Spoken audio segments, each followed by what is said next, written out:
அதிமுக முன்னாள் அமைச்சர் நத்தம் விஸ்வநாதன் செய்தியாளர்களை சந்தித்து வருகிறார். அந்த காட்சிகளை பார்ப்போம்.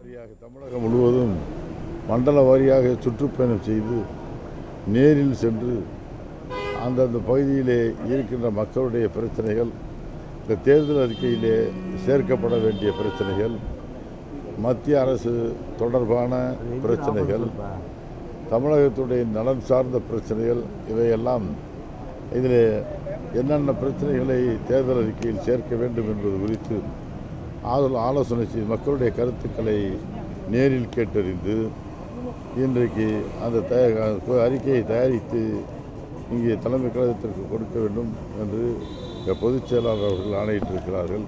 அந்த அடிப்படையிலே பொதுச் செயலாளர்கள் அவர்கள் நியமித்திருக்கின்ற இந்த குழு எல்லா இடங்களிலும் 9 எல்லா மண்டல வாரியாக தமிழகம் முழுவதும் சுற்றுப்பயணம் செய்து அங்கே மக்களை நேரில் சந்தித்து பொதுவாக பொது அமைப்பில் செயல்படுகின்ற பல்வேறு பொதுநல அமைப்புகள், அந்த அமைப்புகளை எல்லாம் சந்தித்து கட்சி சாராத அமைப்புகள், கட்சி சார் மற்ற அந்த அமைப்புகளிடமிருந்து கருத்துக்களை பெற்று அதன் அடிப்படையில் மக்கள் ஒரு தலைசிறந்த ஒரு சிறப்பான ஒரு தேர்தல் அறிக்கையை தயாரிப்பதற்கு நமது பொதுச் செயலாளர் ஆணையிட்டிருக்கிறார்கள். அந்த அடிப்படையில் இதுவரை எந்த கட்சியும் தயாரிக்காத அளவிற்கு இங்கே சிறப்பானதொரு தேர்தல் அறிக்கையை தயாரித்து மக்களுடைய எண்ணங்களை பிரதிபலிக்கின்ற வகையிலே, குறிப்பாக தமிழக மக்களுடைய நலன்களை பாதுகாக்கின்ற வகையிலே என்னென்ன செய்ய வேண்டும் என்று அரசுக்கு வலியுறுத்துகின்ற வகையிலே இன்றைக்கு நமது கழகத்தின் சார்பில் தேர்தல் அறிக்கையை தயாரிக்கின்ற பணி நடைபெற்று வருகிறது. அதற்காக நாளை முதல் இன்றைக்கு நமது தமிழகம் முழுவதும் இந்த மண்டலங்களிலே 9 மண்டலங்களிலும் நேரில் சுற்றுப்பயணம் செய்து அறிக்கையை தயாரி செய்ய இருக்கின்றது. அந்த விவரங்களை எல்லாம் எந்தெந்த நாளிலே எந்தெந்த மண்டலங்கள் அந்த ஒவ்வொரு மண்டலங்களுக்கு உட்பட்ட மாவட்டங்கள், இந்த விவரங்களை எல்லாம் இப்பொழுது உங்களுக்கு விரிவாக எடுத்துச் சொல்வார்கள். நமது அண்ணன் ஜெயக்குமார் அவர்கள் அந்த விவரங்களை உங்களுக்கு சொல்லுவார். நான் அதுக்கு முன்னே ஒன்று சொல்லிடுறேன். இந்த செய்தியை பொறுத்தவரைக்கும் பொதுமக்களிடமிருந்து அவருடைய கருத்துக்கள் வரவேற்கப்படுகின்றன. பொதுமக்கள் வியாபார ஸ்தலங்களாக இருக்கலாம், சேம்பர் ஆஃப் காமர்ஸாக இருக்கலாம், விவசாய சங்கமாக இருக்கலாம், தொழிற்சங்கமாக இருக்கலாம், நேரடியாக எங்களது தலைமை கழகத்துக்கு கொரியர் மூலமாகவோ அல்லது இமெயில் மூலமாகவோ, நெட்டில் போனால் எல்லாருக்கும் தெரியும், அவருடைய கருத்துக்களை என்னென்ன செய்திகள் என்னென்ன தேர்தல் அறிக்கையில் இடம்பெற வேண்டும், தமிழ்நாட்டின் நலன் கருதி, மக்களின் நலன் கருதி என்னென்ன இடம்பெற வேண்டும், விலைவாசி விஷம் போல ஏறி இருக்கிறது, அதை கட்டுப்படுத்துவதற்கு என்னென்ன ஆலோசனைகள் போன்றவற்றையெல்லாம் தலைமை கழகத்துக்கு கொரியர் மூலமாகவோ அல்லது இமெயில் மூலமாகவோ அனுப்புவதும் கட்டாயம். பொதுமக்களுக்கு நீங்கள் பத்திரிகைகள் எல்லாம், ஊடகங்கள் எல்லாம் இதை பொதுமக்களுக்கு விளம்பரப்படுத்த வேண்டும் என்று அனைத்து இந்திய அண்ணா திராவிட முன்னேற்ற கழகத்தின் சார்பில் நமது புரட்சி தமிழர் இபிஎஸ் அவர்கள் சார்பிலே, எங்கள் குழுவினுடைய தலைவர் நத்தம் சார்பிலே பணிவோடு கேட்டுக்கொள்கிறோம். இது ஒரு நிமிஷம், அந்த டைம் டேபிள் சொல்லிடுறேன். நம்முடைய மாண்புமிகு கழகத்துடைய பொதுச் செயலாளர் அண்ணன் எடப்பாடி அவருடைய உத்தரவுக்கிணங்க இன்றைய தினம் நாங்கள், அதாவது தேர்தல் அறிக்கை குழு, நம்முடைய அருமை அண்ணன் தேர்தல் அறிக்கை குழு தலைவராக இருக்கின்ற கழகத்துடைய துணை பொதுச் செயலாளர் அண்ணன் நத்தம் விஸ்வநாதன் அவருடைய தலைமையில் ஒன்று கூடி தேர்தல் அறிக்கை தயாரிப்பதற்கான சுற்றுப்பயணம், அதாவது குழுவினர் மண்டலம் வாரியாக சென்று பொதுமக்களின் கருத்துக்கள், பல்வேறு அமைப்புகளின் கருத்துக்கள் மற்றும் பல்வேறு சங்கங்களின் கருத்துக்களையும் தேர்தல் அறிக்கையில் இடம்பெற வேண்டிய தரவுகளையும் பெறுவதற்கான அந்த சுற்றுப்பயண திட்டத்தின்படி, அதாவது நாளையிலிருந்து தொடங்கப்படுகின்றது. 5ஆம் தேதி திங்கட்கிழமை காலை 9 மணி சென்னை மண்டலம். இந்த சென்னை மண்டலம் சொல்லும்போது அது பார்த்திங்கன்னா சென்னை, காஞ்சிபுரம், செங்கல்பட்டு, திருவள்ளூர், இந்த மாவட்டங்கள். இது இடம் பார்த்திங்கன்னா கஜலட்சுமி திருமண மண்டபம், பூந்தமல்லி நெடுஞ்சாலை, வேலப்பஞ்சாவடி. ஆமாம், திருவேற்காடு பக்கத்தில். 5ஆம் தேதி, அதாவது 5ஆம் தேதி மாலை 5, அதே நாளில் மாலை 5 மணிக்கு வேலூர் மண்டலம். வேலூர் மண்டலம் சொல்லும்போது இதற்கு உட்பட்ட மாவட்டங்கள் பார்த்திங்கன்னா வேலூர், திருப்பத்தூர், ராணிப்பேட்டை, திருவண்ணாமலை. இது எந்த இடத்துல நடக்க போகுதுன்னா கிருஷ்ணமஹால், ரங்காபுரம், சத்துவாச்சாரி, வேலூர். இது வந்து மாலை 5 மணி, நாளை 5ஆம் தேதி. 6ஆம் தேதி விழுப்புரம் மண்டலம். இந்த விழுப்புரம் மண்டலத்தை பொறுத்தவரை உட்பட்ட மாவட்டங்கள் சொன்னால் விழுப்புரம், கடலூர், கள்ளக்குறிச்சி. இது இந்த அறிக்கை தயாரிக்கின்ற குழு வந்து அமர்கின்ற இடம் வந்து ஏஎன்பி மஹால், மாடூர் டோல்கேட் அருகில், மாடூர், கள்ளக்குறிச்சி மாவட்டம். இது வந்து 6ஆம் தேதி காலை வந்து 10:30 மணிக்கு. 6ஆம் தேதி காலை 10:30 மணிக்கு. அதே 6ஆம் தேதி மாலை 5 மணிக்கு சேலம் மண்டலம். இது உட்பட்ட மாவட்டங்கள் பார்த்திங்கன்னா சேலம், நாமக்கல், தர்மபுரி, கிருஷ்ணகிரி. இது எந்த இடத்துல நடக்க போகுதுன்னா ஜிவிஎன் திருமண மண்டபம், Thiruvakkavundur bypass, Suramangalam main road, Salem 5 இந்த இடத்துல வந்து நடைபெறும். அதன் பிறகு மறுநாள் 7ஆம் தேதி புதன்கிழமை காலை 10 மணி. அது வந்து பார்த்திங்கன்னா தஞ்சாவூர் மண்டலம்.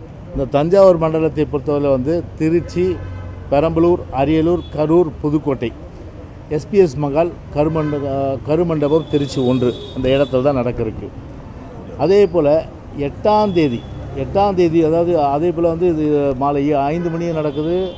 தஞ்சாவூரில் காலை 10 மணி, மாலை 5 மணி திருச்சி. ஓகேங்களா, திருச்சி மண்டலத்தில். 8ஆம் தேதி பொறுத்தவரை மாலை 4 மணி, அதாவது வியாழக்கிழமை திருநெல்வேலி மண்டலம். இதற்கு உட்பட்ட மாவட்டங்கள் வந்து திருநெல்வேலி, தென்காசி, தூத்துக்குடி, கன்னியாகுமரி. இது எந்த இடத்துல நடக்குதுன்னா நேருஜி கலையரங்கம், திருவனந்தபுரம் ரோடு, பாளையங்கோட்டை, திருநெல்வேலி. 8ஆம் தேதி அன்று மாலை 4 மணி. 9ஆம் தேதி வெள்ளிக்கிழமை மாலை 4 மணி மதுரை மண்டலம். இந்த மதுரை மண்டலத்துக்கு உட்பட்ட மாவட்டங்கள் மதுரை, தேனி, திண்டுக்கல், விருதுநகர், சிவகங்கை, ராமநாதபுரம். இந்த குழு அமர்கின்ற இடம் வந்து தமிழ்நாடு தொழில் வர்த்தக சங்கம், காமராஜர் சாலை, மதுரை. 10ஆம் தேதி சனிக்கிழமை காலை 10 மணி கோவை மண்டலம், சுகுணா ஆடிட்டோரியம், காலப்பட்டி ரோடு, விமான நிலையம் அருகில் கோவை. இதில் அந்த கோவை மண்டலத்தில் உட்பட்ட மாவட்டங்கள் வந்து கோவை, திருப்பூர், ஈரோடு, நீலகிரி.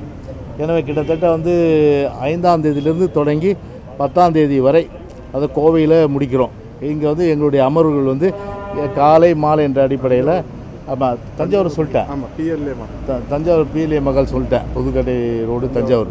அதனால் எங்களுடைய அமர்வு வந்து எத்தனை மணிக்கு ஒவ்வொரு மண்டலத்துலேயும் வந்து அமர்வுது கருத்துக்கள் நம்முடைய அண்ணன் சொன்ன மாதிரி பல்வேறு தரப்பட்ட விவசாயிகள், நெசவாளர், தொழிலாளர்கள், மீனவர்கள் அசோசியேஷன், பொதுமக்கள், இப்படி எல்லா தரப்பட்ட மக்களுடைய அந்த கருத்துக்கள் கேட்டு தொகுத்து அந்த அடிப்படையில் தேர்தல் அறிக்கை தயாரிப்பதற்கு ஏதுவாக இது அமையும் என்ற அடிப்படையில். ஆமாம், வெளிநாடு வாழ் தமிழர்களும் சரி, அவங்க தங்களுடைய கருத்துக்களை வந்து கூட இமெயில் வந்து நம்முடைய இதே புரட்சி மாளிகை வந்து அட்ரஸ் இருக்குது, தலைமை கழகம், அந்த அட்ரஸ்க்கு அனுப்பலாம். இல்லை வந்து கொரியர் மூலமாக கூட அண்ணன் சொன்ன மாதிரி அதை அனுப்பி வைக்கலாம். எனவே அந்த அடிப்படையில் வந்து ஒரு மக்கள் நலன் சார்ந்த, தமிழ்நாட்டு நலன் சார்ந்த, தமிழ்நாட்டின் உரிமையை பேணி காக்கின்ற வகையில் தான் இந்த தேர்தல் அறிக்கையை பொறுத்தவரை அது அமையும். எல்லா 10 பேர் கொண்ட குழு போவோம். நம்முடைய பிரிச்செல்லாம் போடல, எல்லா ஒற்றுமையாக 10 பேரும் வந்து நம்முடைய குழுவுடைய தலைவர் நத்தம் விஸ்வநாதன் துணை பொதுச்செயலாளருடைய தலைமையில் எல்லாம் போடுவாங்க. மற்ற தொடர்பு இருந்தால் ஒரு தொடர்பு தகவல் தெரிவிப்பார். ஆமாம், இது உங்களுக்கு ஏதாவது வந்து எந்தெந்த ஏரியாவில் கம்யூனிகேஷனு ஏதாவது உங்களுக்கு தேவைப்படும், இது சம்மந்தமாக டீட்டெயில் தேவைப்படும் அப்படின்னாக்கா நம்முடைய கன்வீனர், அதாவது நம்முடைய உதயகுமார் அவர்கள் வந்து நீங்கள் தொடர்பு கொள்ளலாம். அவர் வந்து உங்களுக்கு தொடர்பு வந்து கண்டிப்பாக வேண்டிய தகவல்களை அளிப்பார்கள். ஆனால் நீங்கள் செய்ய வேண்டியது என்னென்னா, ஊடகத்துறை நண்பர்கள் பொதுவாகவே இது வந்து ஒரு பொதுமக்கள் நலன், அதே போன்று தமிழ்நாட்டு நலன், தமிழ்நாட்டு உரிமை என்ற அடிப்படையில் பல்வேறு கருத்துக்கள் வரும்போது நீங்கள் அதை வந்து அந்தந்த மாவட்டத்தில் விளம்பரப்படுத்துகிறோம். இப்போ நாங்கள் வந்து இது நாளைக்கு வந்து சென்னை மண்டலம், வேலூரும் இதுவும் சென்னையும், அதே போல் மறுநாள் வந்து பார்த்திங்கன்னா வந்து விழுப்புரமும் சேலமும், அதுக்கப்புறம் பார்த்தா தஞ்சாவூர், திருச்சி, அதுக்கப்புறம் நேராக வந்து திருநெல்வேலி, அதுக்கப்புறம் வந்து மதுரை. இந்த மாதிரி நீங்கள் உங்களுக்கு வந்து டைம் டேபிளை வந்து நாங்கள் வந்து அனுப்பி வச்சுருவோம். நீங்கள் அனுப்பிடுங்க உதயகுமார் எல்லா பிரஸ்க்கும். அந்தந்த முன்னாலே நீங்கள் வந்து இதை வந்து ஒரு ஊடகங்களில் சொல்வதன் மூலமாக பொதுமக்கள் எல்லோரும் வந்து அசோசியேஷன்லாம் அந்த சங்கங்கள்லாம் வந்து விவசாயிகள்லேருந்து எல்லாம் நான் சொன்ன மாதிரி எல்லா கேட்டகரியும் வந்து கொடுப்பதற்கு வசதியாக இருக்கும். 2019 நாடாளுமன்ற தேர்தலில் 2019 நாடாளுமன்ற தேர்தல் கூட்டணி எப்படி இருந்ததோ அந்த மாதிரி அதிமுக, பாஜக, பாமக, புதிய நீதி கட்சி, புரட்சி பாரதம், தமிழ் மாநில காங்கிரஸ் எல்லாரையுமே ஒன்றிணைக்கக்கூடிய பணிகளை வந்து தமிழ் மாநில காங்கிரஸ் தலைவர் ஜி.கே. வாசன் தொடங்கியிருப்பதாகவும் அதனுடைய ஒரு முயற்சியாக தான் எடப்பாடி பழனிசாமி அவர்களை வந்து சந்தித்ததாகவும் சொல்லப்படுது. அப்படி ஒருங்கிணைக்கக்கூடிய பணி தொடங்கியிருக்கா? அதுக்கு தனியாக குழு நீங்கள் பேசுகிறதா சொல்லுங்கள். நாங்கள் இல்லை அவர் துணை பொதுச் செயலாளர் ஒன்றுக்கும் ஒரு குழு நியமிக்கப்பட்டிருக்கிறது. இவ்வளவு மற்ற கட்சிகளோட பேச்சுவார்த்தை குழு தொடர்புன்றதுக்கு கூட்டணி பற்றி பேசணும்னா இதுக்கெல்லாம் அதுக்கு தலைமை பொதுச் செயலாளர் ஒரு குழு நியமித்திருக்கிறார். அந்தந்த குழு சொன்ன வேலைகளை அவரவர் செய்யும் பணிகளை தொடரும். இப்போ தேர்தல் அறிக்கை தயார் பண்ணி தான் இந்த குழுவினுடைய வேலை.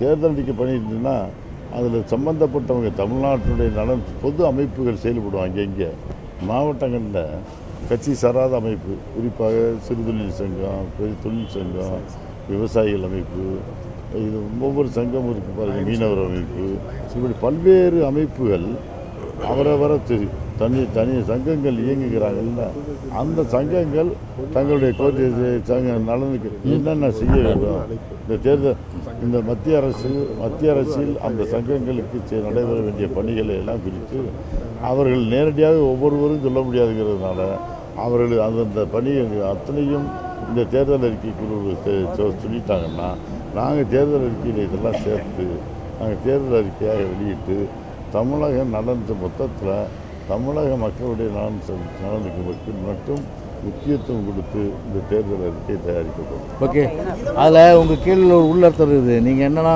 கூட்டணி பலசுன்னு சொல்லும்போது பிஜேபி நீங்கள் சொல்கிறீங்க. பிஜேபி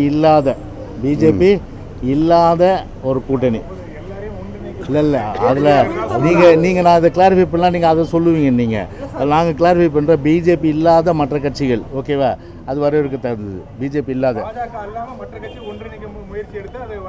அப்போ பெரிய கட்சிங்க எல்லாரும் பேசிகிட்டு இருக்காங்க வர்றதுக்கு, அது இப்போ சொல்ல முடியாது. அப்ராப்ரியேட் டைம்ன்றது நெருக்கத்தில் சொல்லுவோம், ஒன்றும் கவலைப்படாது.